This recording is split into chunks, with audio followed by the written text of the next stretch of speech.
Bora lá, gravando, Rafael. Ok, obrigado, Nazareno, mais uma vez. Uma boa tarde a todos. Mais uma vez agradeço ao pessoal que está comparecendo aqui no Meet para acompanhar, né, o minicurso. Hoje a gente vai fazer o nosso terceiro encontro. É um minicurso onde a gente está tentando mostrar alguns aspectos aí, algumas aplicações, talvez direções de pesquisa futura, né, em teoria Min-Max, métodos relacionados à teoria variacional de superfícies mínimas. Então, deixa eu fazer um rápido resumo do que a gente fez na semana passada, né, nas duas primeiras aulas. A gente falou um pouco sobre alguns invariantes geométricos, né, tentou motivar, principalmente na segunda aula, essa discussão por problemas de extremalizar, né, achar uma métrica maximal para algum invariante geométrico utilizando o autovalor do Laplaciano. E aí depois, quer dizer, a gente já tinha feito essa parte na primeira aula, né, que era introduzir esse invariante que é a largura min-max, né? Então, a largura min-max, deixa eu resumir rapidamente, ela está relacionada com esse tipo de resultado, né? Ela é um invariante que está relacionado a áreas de superfícies mínimas, né? Você tem uma variedade, a gente aqui está, para ser mais objetivo, a gente está fixando uma métrica riemanniana na esfera tridimensional, e aí vamos fixar uma métrica, seja de Hit positivo ou uma métrica homogênea. Para enunciar esse teorema min-max em si, você pode fazer um enunciado mais geral, e aí você considera esse invariante, né, que vai ser um ponto crítico da área, né, no espaço de superfícies, e ele vai estar sendo realizado pela área de uma esfera mínima mergulhada de índice 1. Tá? Então, você tem a esfera tridimensional e a sigma, né, é uma esfera bidimensional, que é uma superfície mínima, que realiza esse invariante. Tá? Só para a gente ver que esse invariante ele está relacionado com áreas de superfícies mínimas. Né? E aí a gente viu também, né, vai ser importante na discussão de hoje, que esse invariante ele não só é realizado como a área de uma superfície mínima, mas para essa superfície mínima sigma, existe aquela espécie de foliação, né, de varredura, não é uma foliação em si, mas é uma varredura, como vocês podem ver aqui nesse terceiro parágrafo. Né? A sigma é uma esfera mínima mergulhada de menor área e, principalmente isso aqui, né? Ela pertence a um sweep out ótimo, né? Uma varredura ótima. Ou seja, ela está numa família de superfícies que são todas esferas, a menos da primeira e da última, que se degeneram em pontos, tá? Então, se você quer, né, como a gente já sugeriu, pensar nessa família sigma T como uma foliação, mas as folhas elas podem se intersectar, na verdade. Então, não é exatamente uma foliação, né? Mas o que importa é que para essa esfera que tem nesse enunciado, né, que a gente vai chamar de esfera min-max, deixa eu só dizer que como não está escrito aqui no enunciado, a gente vai chamar essa sigma, tá, de uma esfera min-max.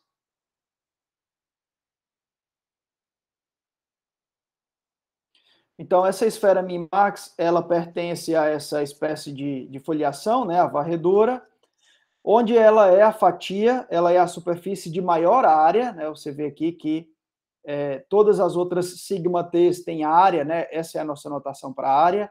A área da sigma t é sempre estritamente menor que a área de sigma, para t diferente de zero, e além disso, a derivada segunda, né, em t igual a zero, é menor que zero. Então, é um ponto crítico. Né? Se você olha para a área dessas sigma t's, ao longo dessa família, a derivada é negativa. Né? Então, isso aqui é um mínimo, não só um mínimo, desculpe, um máximo estrito, mas a derivada segunda é negativa. Então, isso é só para a gente relembrar, né, que tem esse invariante que tem o seu interesse, tem uma caracterização min-max, que é realizado pela área de uma esfera min-max, ok? Que, além disso, tal esfera min-max pertence a essa varredura ótima. Tudo bem? E aí, o próximo ponto que a gente gostaria de relembrar, né, antes de dar continuidade, era o seguinte: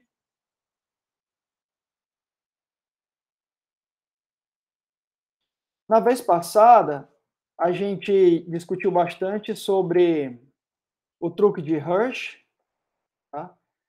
Em primeiro lugar, a gente discutiu sobre o truque de Hersh para explicar esse resultado, né, onde você obtém que em uma esfera riemanniana, né, uma métrica riemanniana qualquer, em uma esfera, o primeiro autovalor do Laplaciano vezes a área, né, dessa métrica é no máximo 8π. Então a gente viu que o truque de Hersh ele pode ser usado para você compor uma transformação conforme, né, dessa esfera riemanniana na esfera canônica e utilizar as coordenadas, né? Você pode fazer um balanceamento, compor esse diffeomorfismo conforme com um diffeomorfismo conforme da métrica redonda, tá? Um diffeomorfismo conforme um diffeomorfismo que está no grupo das transformações conformes aqui dessa métrica redonda, para conseguir balancear as suas coordenadas. Tá? O truque de Hersh consistia nisso, e isso tem a vantagem de que agora a gente pode usar essas funções, né, essas coordenadas, digamos, as coordenadas compostas com esse diffeomorfismo, para jogar ela na caracterização do lambda 1, né, que é a caracterização que vem dos quocientes de Rayleigh de funções que têm integral zero, né, ou seja, são L2 ortogonais à função constante. Tá? E aí, no final, a gente foi um pouco rápido, mas a gente queria falar um pouco sobre a aplicação análoga, tá, para o caso de superfícies mínimas de índice 1, tá?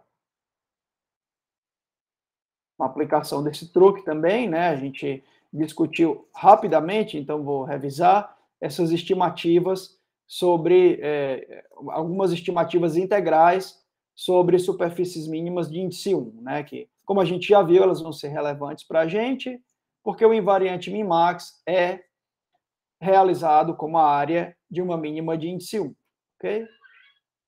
Então, aqui a gente vai estar interessado nessa desigualdade, depois a gente vai se especializar um pouco, tá? Essa desigualdade que vai ser uma consequência ela é análoga, né? Vai ser uma consequência, uma estratégia análoga àquela que a gente obteve no truque de Hersh lá para os autovalores, porque a gente sabe que aqui, no caso de superfícies mínimas de índice 1, também vale uma espécie de desigualdade, né? Temos a desigualdade de estabilidade para superfícies mínimas, ela vale para 1, desde que a função teste seja ortogonal à primeira autofunção, certo? E aí, nesse caso, a primeira autofunção, né?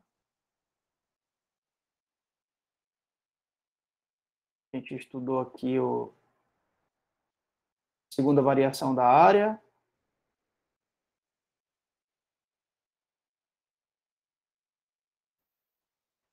Isso. A gente estudou a segunda variação da área e viu que ela é dada como essa integral, né? A segunda variação da área de uma superfície em T igual a zero, onde a sigma zero seria uma superfície mínima, ela é dada, né, dessa maneira, como esse operador quadrático, onde L, né, é o operador de Jacobi, tá? Essa forma quadrática definida pelo operador de Jacobi, que relaciona, né, o Laplaciano na superfície, e essa função, né, que é o HIT normal, a sigma, mais a segunda forma fundamental.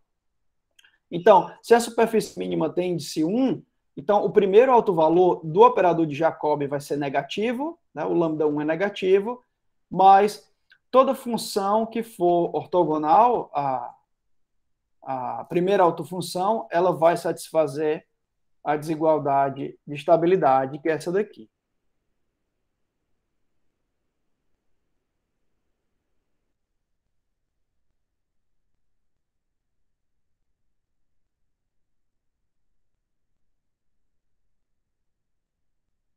Ok? Na direção, né, do campo φ vezes o campo normal, tá? Onde φ aqui, né, é a função teste que está sendo usada, ok?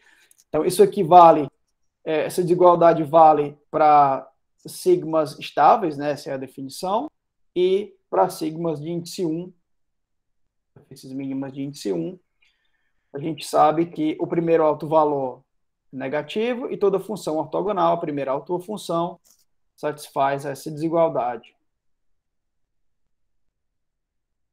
Então, para isso a gente vai usar esse truque também, né? Você tem para uma superfície sigma, né? Uma superfície qualquer, dentro de M, você pode pensar sigma com a métrica induzida pelo ambiente, e aí você sempre existe, né? A gente vai usar esse resultado geral, que sempre existe esse recobrimento ramificado sobre a esfera, né? Que é uma transformação conforme, né, que com alguns pontos, alguns branch points, e de modo que o grau está controlado pela topologia de sigma, certo? Então, o grau, existe sempre uma aplicação, cujo grau, né, de sigma em S2, cujo grau está controlado por essa função aqui do gênero de sigma, tá? Então, a transformação conforme, né? Como a gente já viu, né, a importância disso aqui ser uma transformação conforme é para a gente conseguir trabalhar com o lado direito da desigualdade de estabilidade, né? Isso, né, a energia de Dirichlet, que no caso de superfícies, né, de dimensão 2, que é o que a gente está considerando aqui, isso aqui é um invariante conforme, ok? Então, isso basicamente é o que a gente fez da vez passada, as últimas duas vezes, na verdade. E aí, utilizando, né, essa transformação que existe para... Rafael, Sim, pode falar. o grau aí, você botou aí que o que não, desculpa. É porque aqui o G de sigma é o gênero, né? E no outro é o grau. Aí eu já estava Isso. pensando que... Mas ok, mas de todo jeito, pelo teorema de Gauss-Bonnet, você vai poder olhar esse grau em termos da característica de Euler, né? De sigma. Isso. Eu já estava pensando em alguma outra coisa que eu ia falar aí, mas foi mal aí. É isso aí mesmo. Tá ok. Valeu. Não, tranquilo, tranquilo. Acabei, acho que falando meio rápido, não sei se está bem claro, né? O paralelo com o caso anterior, estava passando um pouco mais rápido, porque a gente tinha feito isso em detalhes da vez passada, talvez não tanto detalhe. Não isso aqui exatamente, mas uma coisa parecida, né? Onde no caso dos autovalores, né? Para a estimativa lá do lambda 1 vezes a área, a gente utilizou em vez desse resultado, a gente utilizou o teorema de uniformização, né? Que lá a nossa sigma era uma esfera, tá? E aqui ela não é necessariamente uma esfera, mas, bom, para a maioria dos casos que a gente vai utilizar, ou para pelo menos um dos casos, a sigma era uma esfera mesmo, e aí você poderia usar o próprio teorema de uniformização, certo? Então, a gente pode utilizar mais uma vez o truque de Hersh para balancear as coordenadas. A gente vai balancear as coordenadas em relação à primeira autofunção, né?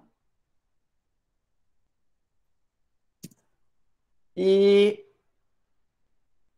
utilizando a desigualdade de estabilidade para essas coordenadas que são balanceadas, né? Uma vez que elas foram balanceadas, a gente pode jogar na desigualdade de estabilidade E como antes, né, usando que as coordenadas têm soma igual a 1, a gente consegue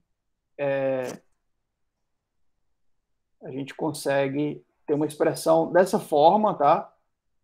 Do lado esquerdo, porque cada vez a gente vai usar a desigualdade de estabilidade para cada uma das composições dessa transformação XI aqui, com possível transformação conforme de S2, para poder balancear as coordenadas. Aí você vai somar essas três, né? É como se antes de você somar você tinha aqui XI ao quadrado, né? Ou talvez XI, né? Que é a XI que a gente está pensando, são as coordenadas dessa função XI, né? XI1, XI2, XI3. São as coordenadas, né? Porque a imagem está aqui em S2, contida em R3, né? Essas são as três coordenadas. E aí você vai ter aqui XI ao quadrado e somando, passando essa soma para dentro, essa soma vai ser 1, porque a imagem está na esfera redonda. Essa esfera S2 aqui, né? É a esfera unitária, né? Esfera unitária. Unitária. Então, soma de XI ao quadrado é igual a 1. Ok? E aí, esse lado esquerdo, né? Por isso, esse lado esquerdo consegue assumir essa forma aí. Certo? E para o lado direito, né? A gente vai ter, quando você soma as três desigualdades, você tem essa expressão aqui, ó. Tá? Sem um meio, né? Você vai ter essa expressão, você pode imaginar esse 2 multiplicando para lá. Isso aqui é só para a gente, é um passo adicional, é uma conta simples. Se você faz o pullback da métrica redonda, né, por essa transformação conforme, agora você vai ter essa relação que, aplicando o teorema do grau, né, a teoria do grau, você consegue calcular o lado direito da desigualdade de estabilidade utilizando o grau, tá? E aí você tem essa relação, tá? Vou fixar aqui. Eu não vou entrar em mais detalhes do que isso, porque não tem mais o que falar, né? Os detalhes são esses. Você tem uma estimativa, esse tipo de estimativa que vai ser relevante para a gente, e a gente vai se especializar, na verdade, numa consequência disso, uma consequência direta, uma vez que você pode reescrever esse lado esquerdo, se livrando de alguns termos, fica de uma maneira bem mais simples, utilizando a equação de Gauss. Tá? A equação de Gauss, ela vai implicar que no caso de gênero zero, a gente está fazendo agora, né? Gênero de sigma igual a zero, é uma esfera. O resultado vai implicar que você vê que no lado direito ele vai simplificar, exatamente porque a gente vai fazer gênero igual a zero, e esse lado direito o g igual a zero vai ficar 8π, né? Porque isso aqui é parte inteira, então isso vai ficar 1 meio, parte inteira de 1 meio que dá zero. Então esse lado fica 8π, e aqui a gente olha para a equação de Gauss, e aí chega nessa...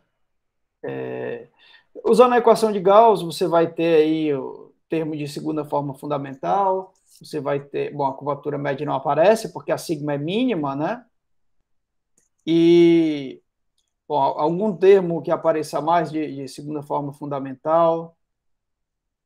A gente pode escrever exatamente, exercício simples, mas se aparecer algum, ele vai estar com um sinal aqui que ajuda, você pode estimar e chegar nessa desigualdade, tá? Então, para uma esfera mínima mergulhada de índice 1, a gente tem essa desigualdade, tá? A integral da curvatura escalar em sigma, tá? Esse RG é a curvatura escalar ambiente, né? RG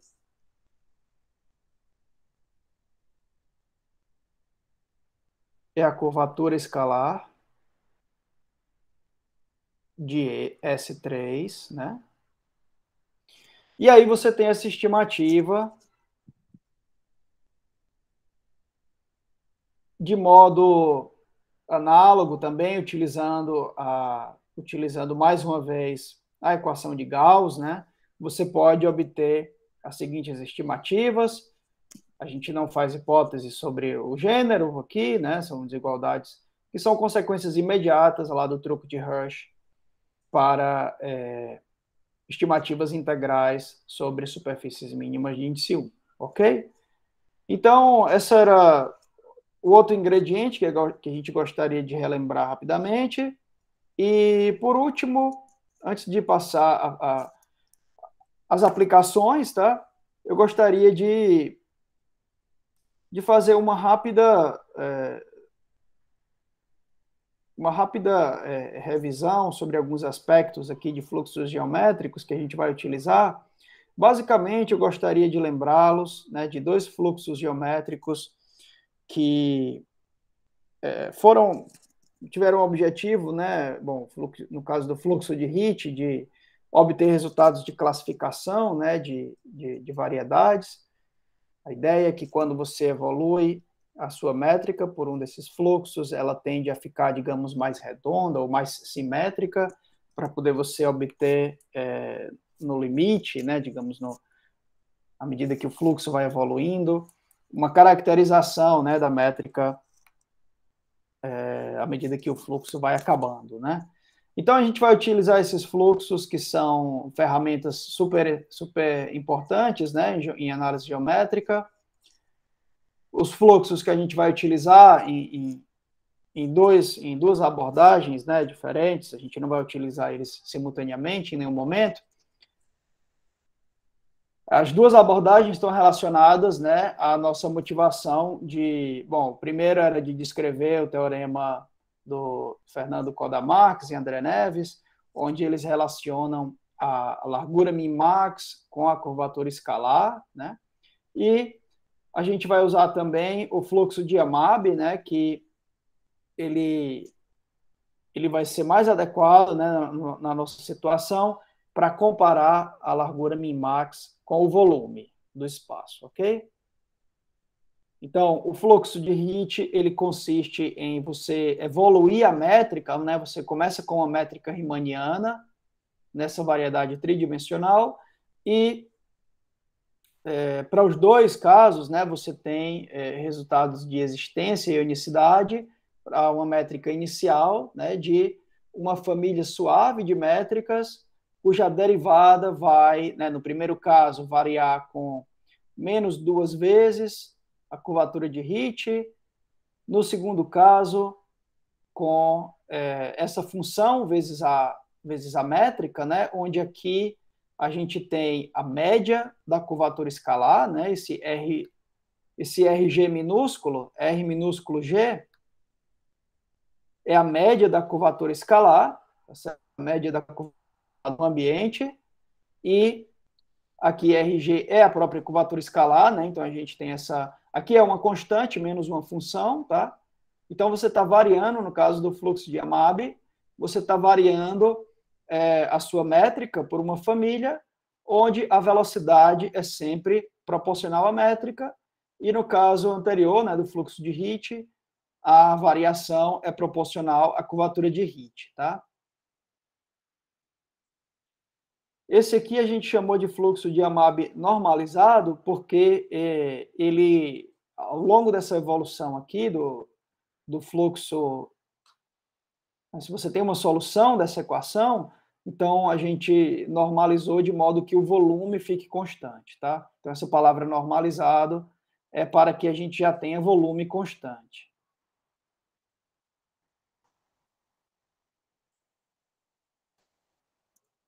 Então essas duas equações, né, são equações que imitam aí a equação parabólica, né, do fluxo do calor. E a gente gostaria, bom, aqui são algumas motivações, já comentei, né? Fluxo de Hit já foi aplicado aí em diversas situações, né? Diversos contextos, são várias abordagens possíveis, né? Classificações. Esse primeiro ponto está mais relacionado com o primeiro trabalho, né? Do Hamilton, para classificação de variedades tridimensionais com Hit positivo. Aplicações também para demonstração da conjectura de Poincaré, da geometrização, teorema da esfera diferenciável, né, de Brendel e Shen. O fluxo de Yamabe normalizado, ele também tem várias aplicações, né, em teoremas mais relacionados a teremos de tipo de uniformização, né? Como no caso de superfícies, você sabe que toda métrica numa superfície sempre é conforme, né, a uma superfície de curvatura de Gauss constante.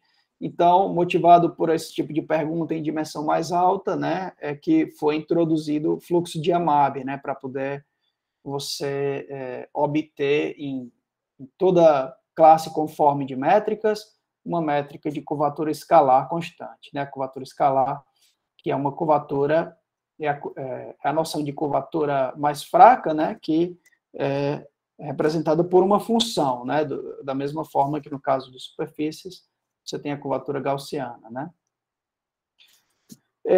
Então, são ferramentas com muitas utilidades. Para ser um pouco mais preciso, a gente tem aqui, né, o que é que a equação de evolução ela está dizendo exatamente. Se você considera dois campos, esse aqui seria para o fluxo de Amab normalizado, pegue x e y campos, você basta pegar vetores, né, vetores constantes aí no espaço tangente num ponto que está fixo, e aí a métrica está variando, né, então você olha para a métrica, esse produto interno aplicado em x e y, você tem uma função de t, cuja derivada vai ser dada dessa maneira, né, a derivada em cada tempo vai ser dada por essa equação, ok? Só para a gente ter certeza que está claro aí a equação, né? Ok, então, no nosso contexto em específico, a gente vai estar interessado nesses fluxos, porque eles apresentam, para as condições condições que são naturais já na nossa situação, na situação que a gente tem em mãos, né, para aplicação já do teorema min-max, por exemplo, esses fluxos eles têm várias propriedades interessantes, como quantidades geométricas que são preservadas ou monótonas, e também convergência da métrica para métricas redondas, né? Quando o tempo converge para o tempo de definição maximal, né? Esse T maiúsculo a gente vai utilizar para denotar o tempo de definição maximal, né? Então, a solução máxima desses fluxos é definida do intervalo que vai de 0, né, da métrica inicial, até um intervalo que tem essa segunda extremidade aberta, né, em T maiúsculo, certo? Se essa métrica em T maiúsculo fosse definida, então é porque o fluxo poderia continuar sendo definido, né? Você tem essa convergência. No caso do fluxo de Amab normalizado, essa métrica ela vai convergir, o fluxo vai estar definido para todo o tempo, tá? Então, esse T maiúsculo vai ser infinito, e no caso do fluxo de Hit, bom, a gente vai ver já já o que vai acontecer, né? Que a menos de uma normalização, que a gente decidiu escrever as equações de maneiras distintas, né? No caso do fluxo de Hit, você poderia também escrever essa equação de uma maneira que o fluxo tivesse volume normalizado, né? Então, as propriedades que a gente vai ter interesse, as propriedades que vão ser de interesse aqui para a gente, do fluxo de Amab, por exemplo, né, é que esse fluxo, bom, como a gente já comentou, ele preserva o volume, né, o fluxo de Amab normalizado pelo volume. A média da curvatura escalar, ela é monótona não crescente, tá? Então, se você pega o valor médio, né, que é você integrar a curvatura escalar para cada métrica GT e dividir pelo seu volume, que está constante, né? Isso aqui é não crescente ao longo T, né? À medida que cresce, isso aqui, essa média não cresce.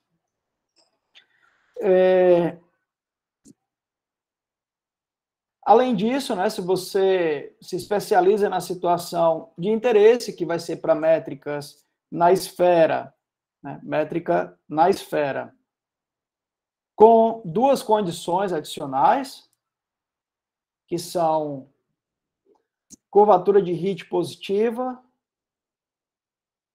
e métricas conformes à métrica redonda, tá? Então, o que a gente vai enunciar a partir daqui são resultados devido a Shao, né, basicamente, que diz que, nessa situação, né, com essas hipóteses, para uma métrica, né, conforme a métrica redonda de Hit positivo, o fluxo de AMAB normalizado ele vai ser definido para todo o tempo, né, está definido aqui para todo o tempo positivo, a condição de ter Hit positivo é preservada, tá? Além disso, acho que esqueci de escrever, por algum motivo, né, no caso do fluxo de AMAB, a classe conforme também é preservada, né, então isso aqui também está na mesma classe, vamos denotar assim, ó, pertence à classe conforme. Tá? Essa G0 dentro do colchete é a classe conforme, então, não só a hipótese sobre a curvatura de Hit é preservada, né, ao longo do fluxo, mas também a classe conforme é preservada, e, além disso, a métrica converge suavemente para uma métrica redonda. Ok? Então, essas são as propriedades que a gente vai estar interessado, né, sobre a evolução de uma esfera de Hit positivo, uma esfera conformemente plana, né, quando a métrica está aqui nessa classe conforme da métrica redonda, a gente diz que ela é conformemente plana, né? Então, para a evolução de uma métrica conformemente plana de Hit positivo, a gente tem que o fluxo ele vai preservar, né, essas propriedades e também que ele vai convergir no infinito para a métrica redonda, né, para a métrica de curvatura seccional constante, para a própria G0, certo? E sobre o fluxo de Hit, você também tem uma única solução, né, definida no intervalo maximal. E, além disso, quando esse tempo de extinção é finito, quando ele não pode mais, né, ser propagado, então o que tem que acontecer para isso é que o tensor de curvatura ele tem que estar divergindo para infinito em algum local. Tá? Então, você vê aqui que para cada t, se você olha para o tensor de curvatura na M, né, isso depende de t, e faz o lim sup, né, para quando esse t minúsculo está convergindo para o tempo de extinção, isso mais infinito quer dizer que para valores de t convergindo para o tempo maximal, o tensor de curvatura ele vai ser muito grande, né, enorme. Certo? Então, você tem essa explosão aí da curvatura no tempo de extinção do fluxo de Hit. E a gente vai listar agora, né, algumas propriedades sobre a evolução do fluxo para métricas de curvatura de Hit positiva, um teorema do Hamilton. Mais uma vez, né, uma métrica de Hit positiva, o fluxo de Hit definido no seu intervalo maximal, é definido no intervalo finito. A hipótese sobre a curvatura de Hit positiva é preservada, mais uma vez, tá? E a menos da gente normalizar, né, a menos de escala, é normalizar para que o volume fique constante, né, normalizar pelo volume, a métrica também converge para uma métrica redonda, tá? Uma métrica de curvatura seccional constante, certo? Então, aqui a gente está enunciando um teorema que vale para variedades tridimensionais, que não tem necessariamente a topologia da esfera. É uma consequência desse teorema, né, e foi o resultado de classificação do Hamilton, que as variedades tridimensionais que admitem curvatura de Hit positiva são quocientes da esfera, né, porque essas métricas GTs vão se aproximar cada vez mais de uma esfera, de uma métrica de curvatura seccional constante, tá? E essas só existem nos quocientes da esfera, tá? Os quocientes da esfera S3. Então, você tem uma classificação aqui das possíveis M3 como consequência do teorema do Hamilton. Okay? Então, eu acho que com essas propriedades a gente consegue já dar uma boa ideia, né, do que vai acontecer. No que se segue, a gente não vai ter mais slides, basicamente, então eu vou ter que escrever um pouco. Deixa eu ver se tem alguma pergunta por aqui, antes da gente passar a dar mais detalhes, né, sobre as provas.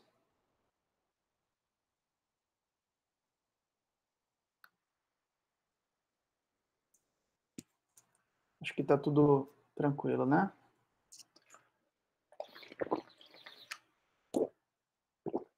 Você está me ouvindo aí, Nazareno? Tudo ok, pode continuar aí. Beleza.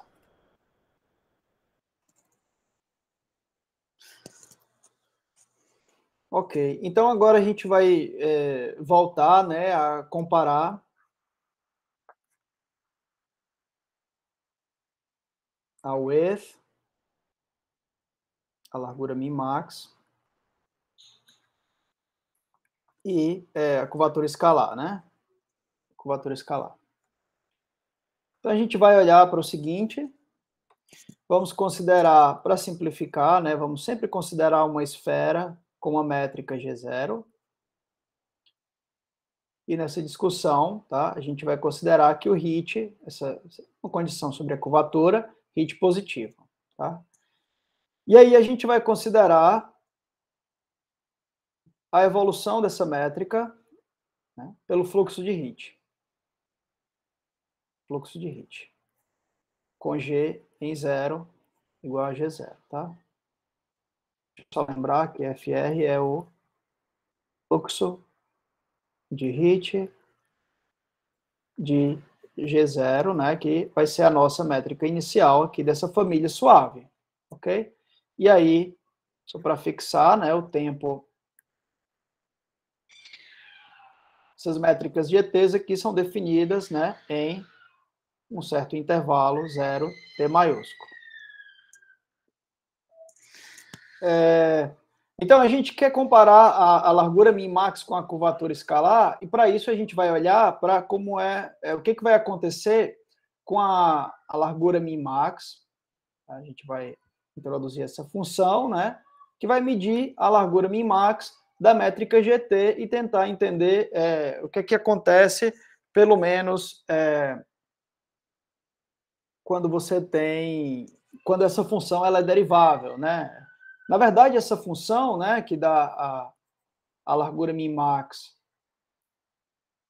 aqui a gente vai fixar, né, tentar lembrar aqui para vocês, essa notação, né, do lambda zero maiúsculo, GT, isso aqui é a largura min-max, onde a gente considera apenas varreduras dessa S3 por esferas, tá? Então, essa função aqui, ela é Lipschitz. Ela não é suave, mas ela é Lipschitz. Certo?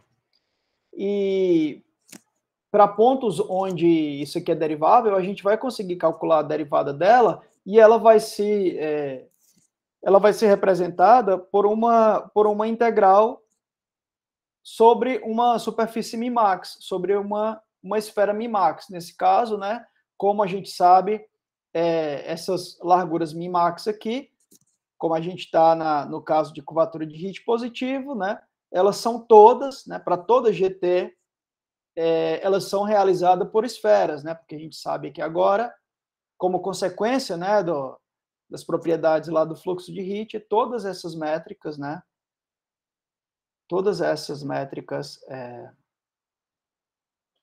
GT tem HIT positivo, né? Então, todas elas têm a largura min-max dada como a área de uma esfera mínima de índice 1, certo? Então, digamos que se a derivada existe em um certo T0, né? A gente pode calcular ela da seguinte maneira, né?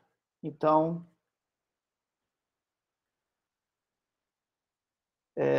existe uma esfera mínima min-max,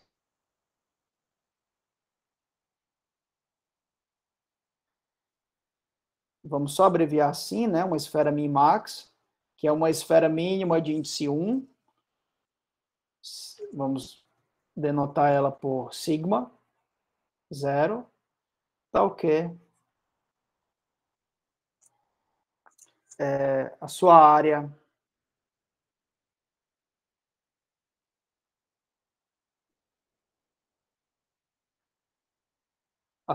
em relação à métrica T0 é igual ao width, né? E além disso, ela está num sweep out ótimo, né? Numa varredura ótima. E além disso, sigma 0 é o maior slice, é a maior fatia.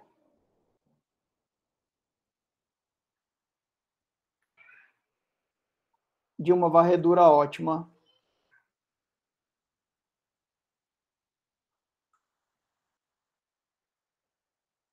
Que a gente vai denotar por sigma S, tá? S aqui está no intervalo, né, de parâmetros, um intervalo um intervalo na reta, né? Digamos entre -1 e 1, onde, né, como a gente já revisou no começo da aula de hoje, né, a sigma 0 é o slice, a fatia do meio aqui, e todas essas outras fatias têm área menor, e a derivada da área em S igual a 0, a derivada segunda é menor do que 0. Tá?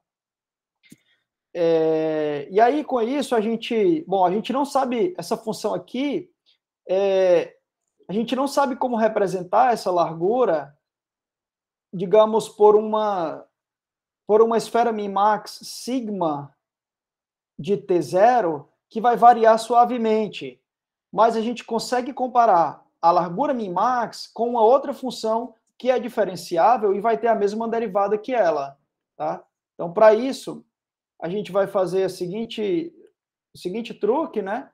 A gente vai considerar, você pode considerar a seguinte função, você pode considerar o máximo. A gente tem esse sweep out que está fixo, né? Essa varredura fixa.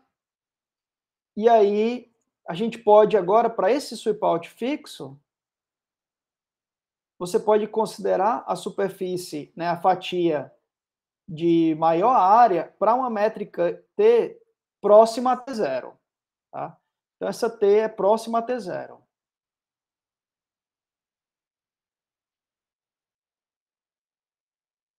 Próxima a T0, certo? E, na verdade, isso você consegue, utilizando aí o teorema da função implícita, ver que isso vai ser a área de um slice, né, de uma fatia sigma st para uma função s de t que é suave, tá?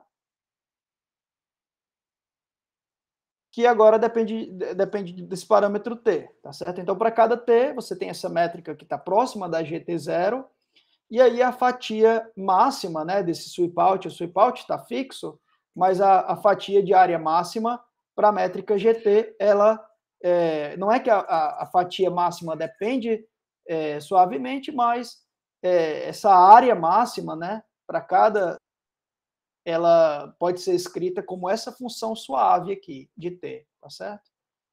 E aí, como para cada t, isso aqui é uma cota para a largura min-max da métrica GT, né? Porque você está fazendo um teste, né? Essa largura min-max é o ínfimo desses supremos sobre todos os sweep-outs. Como a gente está usando aqui um sweep-out fixo, né? Então a largura min-max vai ser menor ou igual que isso. Então, se você pensar um pouco, né? Aqui do lado esquerdo e do lado direito, a gente tem duas funções. Essa sempre é menor ou igual à outra, e as duas têm derivada em t igual a 0. Tá? Então, se a gente sabe derivar essa, a derivada dessa vai ter que coincidir. Então, a derivada em t0 vai ser a derivada desse outro lado, a derivada de sigma st GT em t igual a zero, t igual a t0, desculpe. E aí, isso aqui a gente tem que derivar, deixa um desses parâmetros t fixo e varia o outro. Se você deixa esse t fixo e varia esse daqui, ó, você vai ter uma variação, como a gente está derivando em t0, tá? Então, a gente vai ter aqui uma variação da sigma 0, tá? Na métrica GT0. Mas como ela é mínima, a derivada de quando você faz esse parâmetro t aqui variar vai ser igual a zero pela minimalidade. Tá? Então, essa conta aqui, né, é um exercício, né? Isso vai ficar 1/2 da integral sobre sigma 0 do traço na superfície em relação à métrica GT0 da direção em que a gente está variando a métrica, tá? Em t igual a t0. Então, é uma integral na superfície min-max. Tá? É uma integral na superfície min-max. Só aparece a derivada de quando você deixou a superfície fixa e variou a métrica, que é exatamente isso. Tá certo? Você está variando só a métrica. De quando você varia a superfície, isso não vai aparecer, esse termo não vai aparecer pela minimalidade da sigma 0, tá? Sigma 0 é uma esfera min-max, tá? Sigma 0 é uma esfera min-max. E aí, como a gente considerou nesse caso o fluxo de Hit,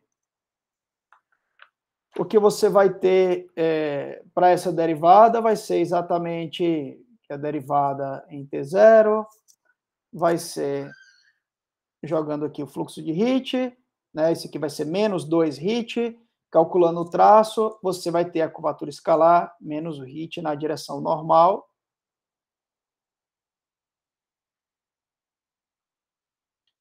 GT0 menos o Hit normal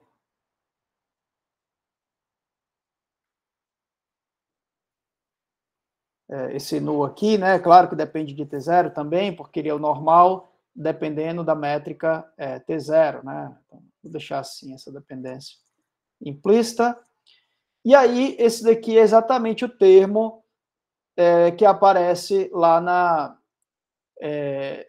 naquela de desigualdade que a gente obteve como uma consequência do truque de Hershey, né? A gente conseguiu uma desigualdade que relaciona essa integral sobre a sigma 0, que é uma mínima de índice 1, tá? Esfera mínima de índice 1, tá? E aí, a consequência, né, disso é que a derivada,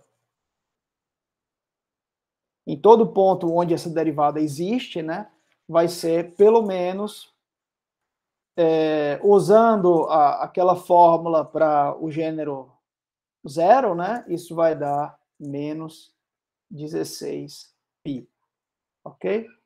Então, você vê aqui, com isso você consegue estudar que a largura min-max de GT vai ser pelo menos, né, a largura min-max da esfera inicial, G0, menos 16π vezes t, certo? Então, você tem esse primeiro resultado, né? Deixa eu deixar assim. Deixa eu ver. Não vai dar para deixar tudo. Talvez se a gente quebrar, né?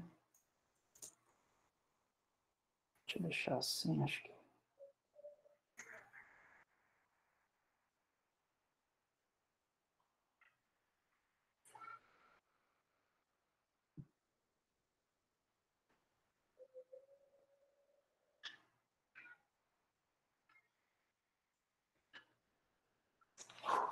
Ok.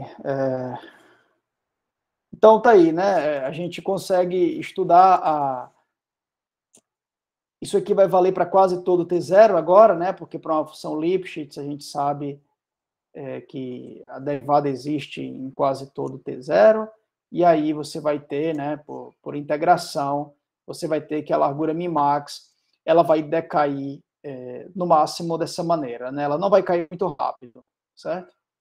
Então, essa a primeira aplicação, né? Isso aqui está relacionado àquele resultado que a gente mencionou, do Kodai e do André. Vocês podem ver aí que a gente utilizou, né, ingredientes da curvatura do truque de Rush, usamos também o fluxo de Hit, né? Agora, a segunda parte em relação a isso, tem alguns comentários que eu gostaria de fazer também em relação a isso, que eu acho que eu até já fiz, que esses resultados têm variantes aí mais gerais, né? Não só para esfera, né? Não só para a topologia da esfera, mas também resultados mais gerais em relação à hipótese sobre essa métrica, né? Em vez de ela ter hit positivo, existem enunciados que generalizam essa condição também, tá? Uma outra coisa que gostaria de falar, né, era como usar esse tipo de ideia rapidamente para obter a normalização, né, que eles obtiveram para a largura Mimax em relação ao ínfimo da curvatura escalar, que é, deixa eu voltar um pouco o enunciado deles, na verdade no enunciado deles não, né, aqui, então a gente usou essa consequência, né, do truque de Rush ali, né, para estimar a integral da curvatura escalar menos o hit normal, nessa mínima de índice 1, e aí tem essa outra consequência também.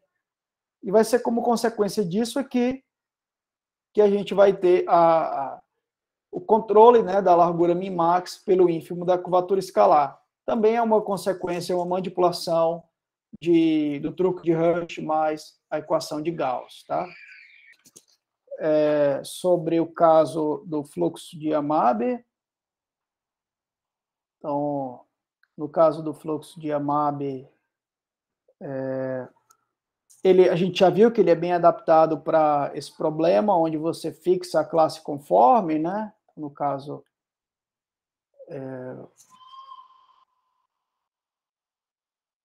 comparar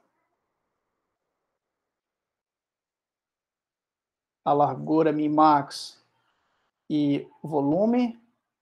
Nesse caso, a gente considera uma métrica G0, né? G0, uma esfera riemanniana, conformemente plana, né? G0. Na verdade, vamos dizer que G0 é conforme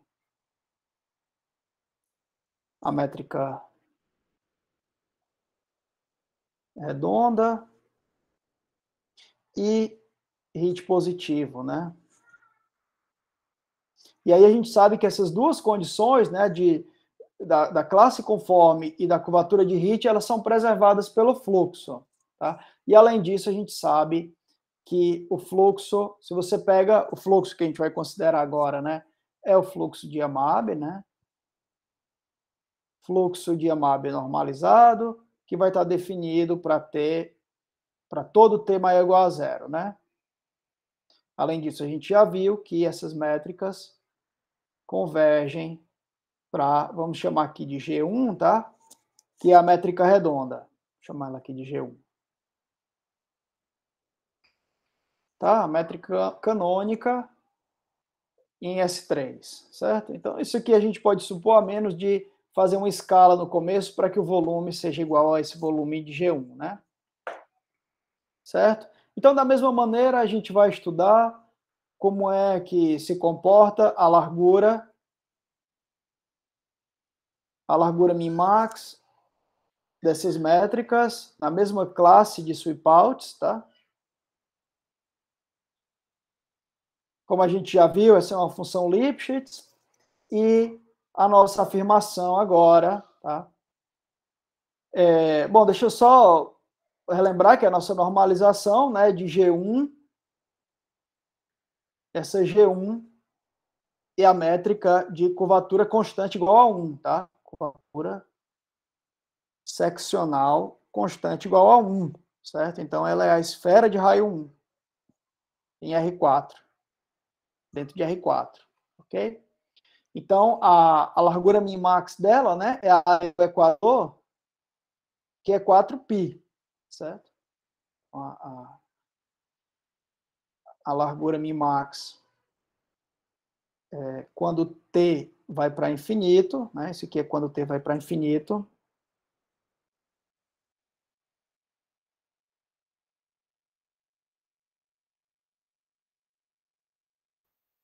e a largura min-max vai para 4π, né, que é a largura min-max de G1. Tá? Também quando o t vai para infinito.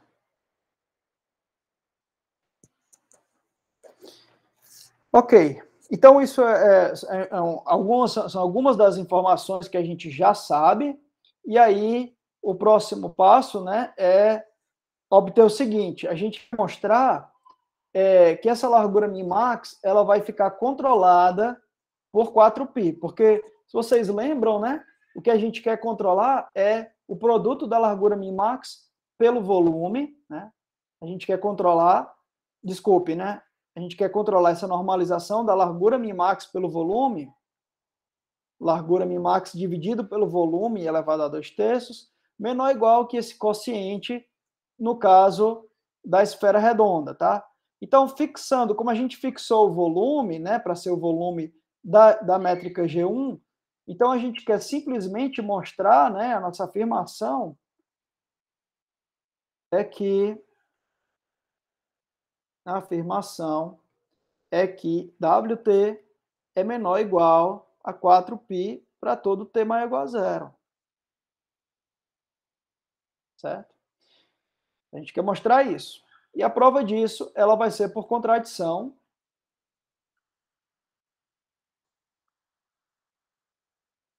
A prova vai ser por contradição, tá?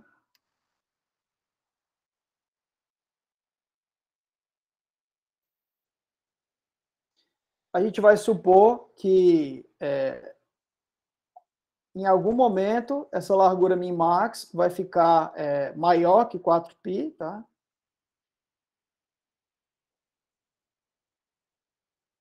E vamos considerar esse tal aqui como sendo o valor máximo, né? Isso aqui é uma função contínua que, quando t vai para infinito, ela converge para 4π, né? Então, você tem um valor de máximo.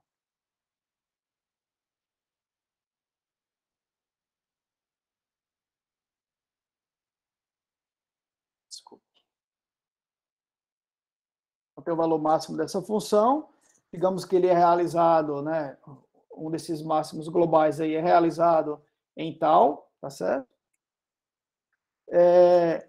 Pode ser que esse tal seja t igual a zero, tá? E aí, assumindo que em tal essa largura min-max seja derivável, então essa derivada ela tem que ser menor ou igual a zero. Tá? Devemos ter essa derivada em tal deve ser menor ou igual a zero, né? Considerando também, né? Lembre-se que podemos ter tal igual a zero, tá? Também. E aí, nesse caso, é como se a função fosse decrescente, né? Ali a partir do zero, e aí esse máximo poderia ser maior do que 4π, né? E nesse ponto a derivada é menor ou igual a zero, não tem por que ela ser inclinação horizontal, né? Então a gente deve ter isso, a gente já estudou, né? Já comentou que a derivada da largura min-max é dada pelo traço, né, da variação do fluxo numa superfície min-max. Então, se isso ocorre, então, neste caso,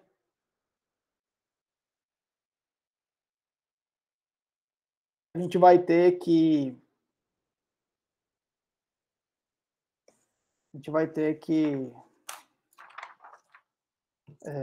a integral sobre sigma. Aqui a variação do fluxo agora é o fluxo de Yamabe, né? Vai ficar RG, esse G aqui é em tal, né? Sigma RG tal de sigma menor ou igual a zero. Essa é a derivada da largura Mimax, né? Em t igual a tal, né? Assumindo que em t igual a tal isso é diferenciável, né? Para simplificar um pouco o argumento. Na verdade, isso aqui, eu acho que é exatamente isso mesmo. Estava só pensando porque aparece aquele... Não, isso aqui, na verdade, é duas vezes, né, essa derivada, mas o que importa é a desigualdade, né? Na desigualdade, na derivada, você lembra que aparece um meio do traço, né? Então, é isso que a gente tem. Esse R minúsculo, né, como a gente sabe, é uma constante. Então, essa desigualdade ela pode ser reescrita como essa constante, que é a média da curvatura escalar, né, no tempo tal, é a média no ambiente, né, não na esfera, embora que a gente tenha uma integral na superfície. Então, essa constante vai ficar multiplicando a área de sigma em relação à métrica tal, e isso vai ser menor ou igual que a integral da curvatura escalar, tá, em sigma. E aí a gente já viu, né, que esse lado direito, pelo truque de Rush, em qualquer esfera mínima de índice 1, pode ser controlado por 24π. Né? Isso aqui é onde a gente usa uma das consequências do Rush. Ok? E outra coisa que a gente comentou é que essa quantidade aqui, né, essa integral da curvatura escalar, ela é não decrescente ao longo do fluxo de Yamabe, certo? Então, como ela é não decrescente, ó, aqui no tempo tal, isso é maior ou igual, aí eu vou repetir aqui a sigma, a área, e aqui a gente vai colocar, né, essa média da curvatura escalar para a métrica redonda, que é a métrica limite, tá? Então, na curvatura, na métrica limite, essa curvatura aqui, ela é igual a 6, certo? Isso aqui é igual a 6. Isso é igual a 6 porque nessa métrica a curvatura escalar é constante igual a 6, tá? Então a média vai ser 6. E agora a gente pode simplesmente isolar a área, né? Que a área dessa superfície da esfera Mimax, né? Vai ficar no máximo 24π dividido por 6, tá? Mas a gente escolheu ela como uma esfera Mimax, né? Então ela está realizando a width no tempo tal, certo? E isso dá uma contradição, porque a gente assumiu que a gente estava que o máximo dessas larguras Mimax era maior do que 4π e conseguiu mostrar, né, olhando para a derivada da width, que ela seria menor ou igual a 4π, né? Você chega numa contradição. Contradição.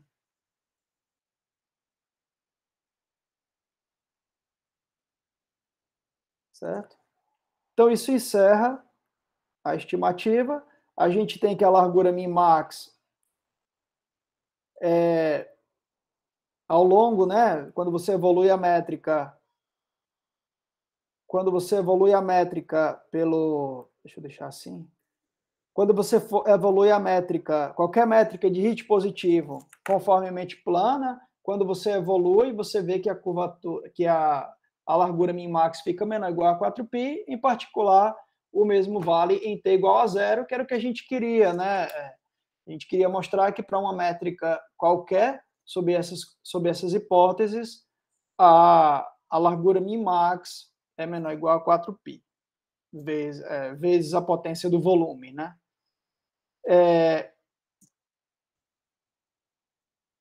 Então, deixa eu fazer um comentário rápido, sem entrar em detalhes, sem escrever, na verdade, não tem mais detalhes, na verdade, sobre a rigidez, tá? No caso do teorema anterior, né, da comparação da largura min-max com a curvatura escalar, também é possível, tá, obter um resultado de rigidez. Naquele caso, você tem que estudar em mais detalhes a equação de evolução da curvatura escalar, como eu já comentei, e a rigidez ela vai vir como uma consequência do princípio do máximo forte, né? A gente mencionou rapidamente aí o princípio do máximo escalar, mas como uma consequência do princípio do máximo forte, você consegue concluir que, no caso desse produto, né, da largura min-max, pelo ínfimo da curvatura escalar ser igual ao 24π, você vai ter um caso de rigidez, né, na equação de evolução da curvatura escalar, e o que implica, né, que a métrica ela tem que ter Hit constante, né, ela tem que ser Einstein, e aí você acaba concluindo que a métrica tem que ser redonda, tá? Aqui no caso das métricas conformemente planas de Hit positivo, se a igualdade ocorre, tá? Se a igualdade dessa largura min-max igual a 4π ocorre, então o que você vai ter, né? Olhando mais uma vez para a evolução da média da curvatura escalar, o que vai acontecer é que, tanto no começo, deixa eu ver aqui uma coisa.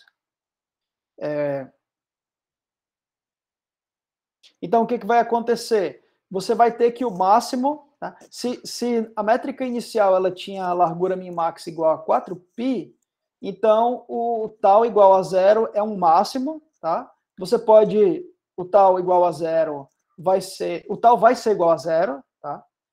Nesse mesmo argumento, o tal vai ser igual a zero. Então, a gente vai ter essa mesma cadeia de desigualdades, certo? Aí a gente está assumindo que essa largura min-max seria igual a 4π, então todas essas desigualdades têm que ser igualdades, certo? E aí isso vai implicar que a média das curvaturas, né, as médias das curvaturas escalares vão ter que ser constantes, tá? A integral da curvatura escalar ao longo de todas essas métricas aqui vão ser constantes, tá? A média vai ser sempre 6, e aí tem o teorema de rigidez de Obata, que garante que, nesse caso, a métrica tem que ser redonda, tá? É o teorema de rigidez para métricas conformes à métrica redonda, ok? Então, você sabe, né, que nessa classe conforme, sob essa hipótese de curvatura, a única...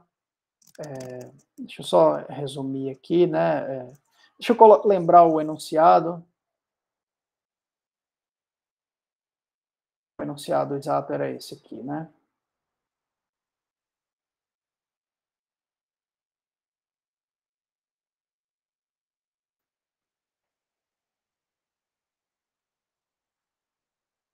Ok. Esse resultado, né? Que a largura min-max normalizada vai ser no máximo essa quantidade aqui, que é a largura min-max da esfera redonda, e a igualdade vale exatamente para essa métrica, ok? Eu tenho ainda 8 minutos. Eu gostaria, na verdade, de ter tido um pouco mais de tempo para poder falar sobre aquele outro tipo de resultado, né, que na verdade era o nosso interesse inicial nesse projeto, que era classificar as métricas, na verdade chegar a uma condição necessária, né, pelo menos, das métricas que são o máximo local da curvatura, da largura min-max relacionada ao volume, né? Então, a gente obteve aí agora, né, que para essa normalização a métrica redonda é um máximo local, tá? E aí essa é a única situação em que a gente sabe exatamente, né, que uma métrica é um máximo local para a largura min-max normalizada na sua classe conforme. Mas aí a gente, como eu já comentei, né, anteriormente, né, desde a primeira aula, acho já, a gente comentou que a gente tem essa condição necessária, né, que toda métrica que é um máximo local na sua classe conforme para a largura min-max normalizada tem que satisfazer, tá? Uma condição que é satisfeita pelas métricas homogêneas, né, nas suas respectivas classes. A gente não chegou a falar sobre isso também, mas certamente vocês podem ver isso em detalhes nos artigos em colaboração aí com o Lucas Ambrosio.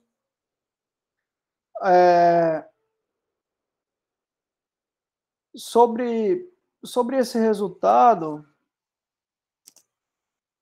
eu não sei se seria interessante passar muito rápido alguma ideia, mas bom, basicamente agora a gente já sabe, né? A gente já sabe como é a derivada da largura min-max. Então, deixa eu fazer um rápido esboço aqui, tá? Então suponha, deixa eu fazer um esboço, né, dessas ideias.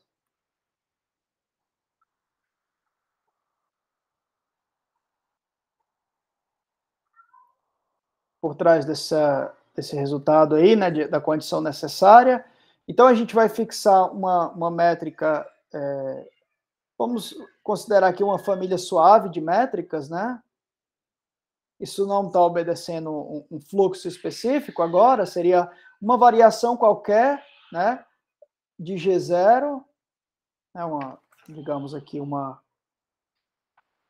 variação de G0, tá? Por métricas de volume constante, digamos. Volume é sempre igual ao volume de G0. Certo? Então, isso implica, em particular, que se você olha para... tá. É claro que a gente vai estar interessado em variações dentro da classe conforme, né?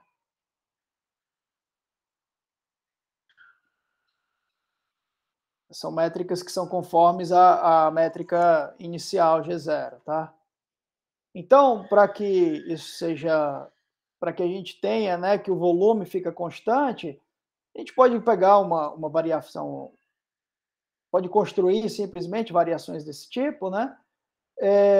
Para que a gente tenha isso, você vai precisar que a variação dessa métrica,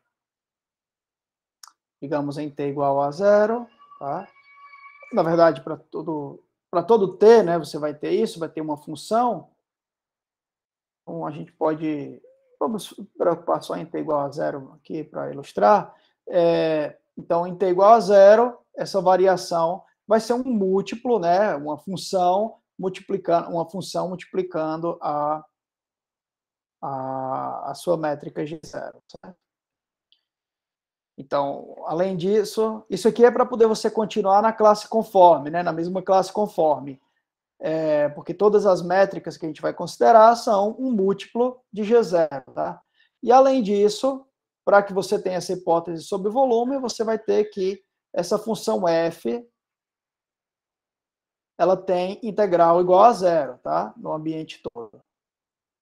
Então, isso aqui é para que a métrica continue na classe, e isso aqui é para que você tenha o volume variando de uma maneira constante, ou seja, o volume está constante, né? E aí a gente vai estar interessado em estudar a largura min-max para essa função, né? Para métricas t próximas a t igual a 0. E a gente sabe que essa função tem um ponto de máximo, né? Tem um máximo em t igual a 0, certo? Então, por isso, a gente vai ter que existe uma sequência de números indo para 0, onde a derivada existe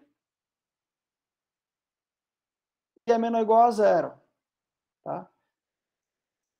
Então, existe uma sequência de pontos onde a derivada existe e é menor ou igual a 0. Certo? Isso pela condição de maximalidade, né? Essa métrica é o máximo local, a métrica em t igual a zero, tá? Então, é isso que você vai ter. E mais ainda, né, usando a expressão que a gente tem para essa derivada vai ser dada pela integral do traço, né, dessa variação da métrica, que é esse múltiplo de G0. Aí o traço aqui, né, em relação a essa métrica, vai ser uma constante, né, vai ser 2, porque você faz o traço em relação à superfície. Então, como uma consequência disso, deixa eu escrever da maneira que estava mesmo. Então, utilizando, né, que é a derivada, você vai ter que a integral sigma ti, deixa eu botar sigma i, né, precisa desse sigma i de f, na verdade não é f exatamente, deixa eu escrever assim, do traço sigma i gti, a derivada em relação a t de g em t igual a ti, tá? É isso que a gente tem. Isso aqui é a derivada, né, ou 2 vezes essa derivada, menor ou igual a zero. Agora, o que a gente sabe, né, que a derivada é igual a isso para alguma sigma i, que é uma esfera min-max. É uma esfera mínima de índice 1, tá? E para esse tipo, tem um resultado de compacidade, uma combinação, né, de resultados do Ben Sharp, e um outro resultado que também é dele, mas em colaboração com o Lucas Ambrosio, o Reto Busano e o Alessandro Carlotto, que diz que você pode, né, você tem um resultado de compacidade, você pode passar aqui dessa sequência de esferas mínimas de índice 1 para uma esfera limite em relação à métrica limite, né, que vai ser a métrica G0. Então, você pode usar esse resultado de compacidade para dizer que, a menos, né, de uma subsequência, você vai ter uma desigualdade desse tipo, e aí sim, né, no limite, você vai ter o traço sobre a sigma, na métrica G0, da derivada em t igual a zero, que agora sim vai ser fg0. Tá? Certo? Isso é o que acontece no limite, onde isso aqui, né, no limite, essa sigma, essa daqui é uma esfera min-max, né, em relação a GTI, e aqui é uma esfera min-max em relação a G0 mesmo, tá? Ela é G0 mínima, tá? Índice é igual a 1, tá? Se você quer assumir HIT positivo, o índice vai ser 1, tá? Então, vamos focar nesse caso. Isso não vai ser tão relevante agora. E aí sim, né? Você chega nessa condição de que a integral da f sobre sigma vai ser menor ou igual a zero. Tá? Agora, você tem uma flexibilidade sobre essa função f. Essa função f, ela pode ser qualquer função de integral zero. Para qualquer função de integral zero, você pode construir uma variação da G0 com essas propriedades, tá? Onde o volume não varia e a derivada em t igual a zero é igual a f, certo? Então, você tem esse resultado, né, que vai dizer que... Deixa eu passar para a próxima página. Eu acho que a gente já deve estar sem tempo, já estou passando 2 minutos. Deixa eu tentar só encerrar isso aqui e indicar o restante, né? Então, o resultado que a gente... A conclusão que a gente tira é a seguinte, conclusão, a gente tira é que para toda função contínua na esfera com integral em relação à medida de volume, né, riemanniano da métrica inicial igual a zero, existe esfera mínima de índice 1, né, e área controlada pela largura min-max. Você pode dizer igual ao E, se quiser. Tal que a integral da f na sigma vai ser menor ou igual a zero, tá? Então você tem essa primeira caracterização, essa primeira condição necessária, né, para toda função. Se você tem uma G0, que é um máximo local da largura min-max na sua classe conforme, então esse é o primeiro resultado, é o primeiro enunciado que você obtém, tá? E aí, com isso, esse é a caracterização que envolve o argumento geométrico, né? Você tem que extrair a sequência, inclusive, calcular a derivada da largura min-max.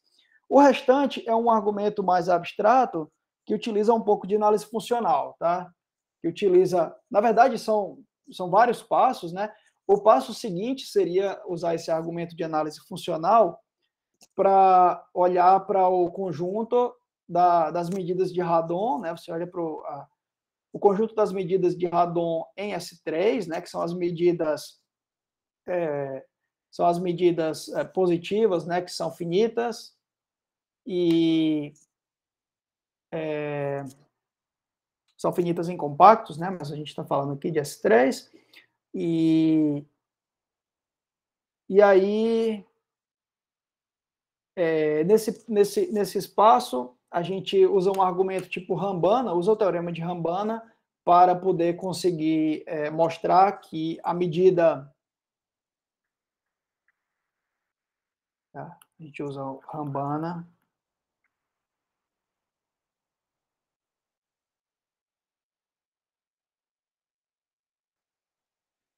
Nesse espaço, né, de medidas de Radon.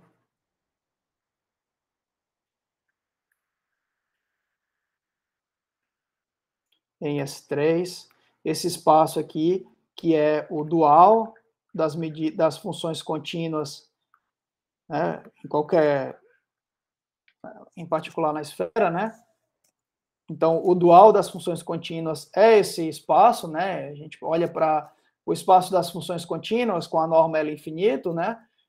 O seu dual, isso é um espaço de banda, então, e o seu dual é o espaço das medidas de Radon.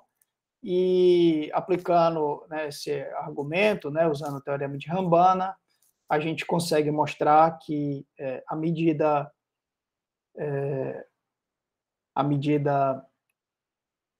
de volume riemanniano dessa métrica G0, né, que é o nosso máximo local, ela pertence a um conjunto que é o fecho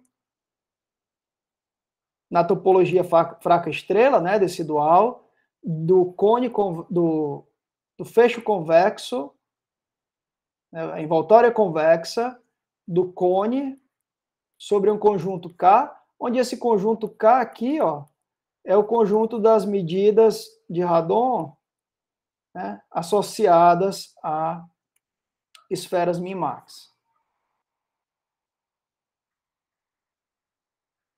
Então, para cada esfera min-max, você tem uma medida de Radon associada, que pensada, né, como um elemento aqui nesse dual, ela age numa função contínua por integração, tá? Você integra f em sigma com a métrica induzida, certo? Então, você tem esse conjunto K, né, das medidas induzidas pelas esferas min-max, e aí um ponto central da prova, né, é usar essa caracterização que a gente obteve aqui em cima e o teorema de Rambana para concluir que essa medida, a medida de volume riemanniano, está nesse conjunto, tá? E aí, a partir disso, tem um argumento, uma espécie de argumento mais analítico, né, de análise real mesmo, talvez um pouco de combinatória, para poder você construir a sequência que vai satisfazer esse enunciado, ok? Então, eu acho que a gente conseguiu dar uma passada sobre todas as ideias relevantes. E só relembrar, né, que, embora não tenha dado tempo, esse tipo de resultado é motivado por vários outros resultados de métricas, sobre métricas extremais, né, presentes aí na literatura, como já comentei, né, métricas que maximizam alto valor do Laplaciano. A gente não falou, mas o trabalho também foi muito, esse trabalho em colaboração com o Lucas foi muito motivado pelos desenvolvimentos aí da Ilana Fraser com o Rick Shen sobre métricas extremais para o alto valor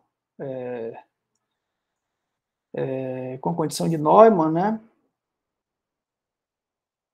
E tem um outro resultado também em colaboração com o Lucas, que é consequência dessas ideias. Tem mais, né? Mas está bem relacionado a isso, que é um resultado que compara o outro invariante, né, que também é relacionado com áreas de mínimas, que é a sístole, né, sístole para superfícies. Então, eu espero que tenha dado para ter uma noção, né, do tipo de resultado que a gente usa, por conexões aí, e vou parar por aqui. Obrigado a todos pela atenção, e vou ficar à disposição, né, se quiserem fazer alguma pergunta. Obrigado, Rafael. Vou interromper aqui a gravação.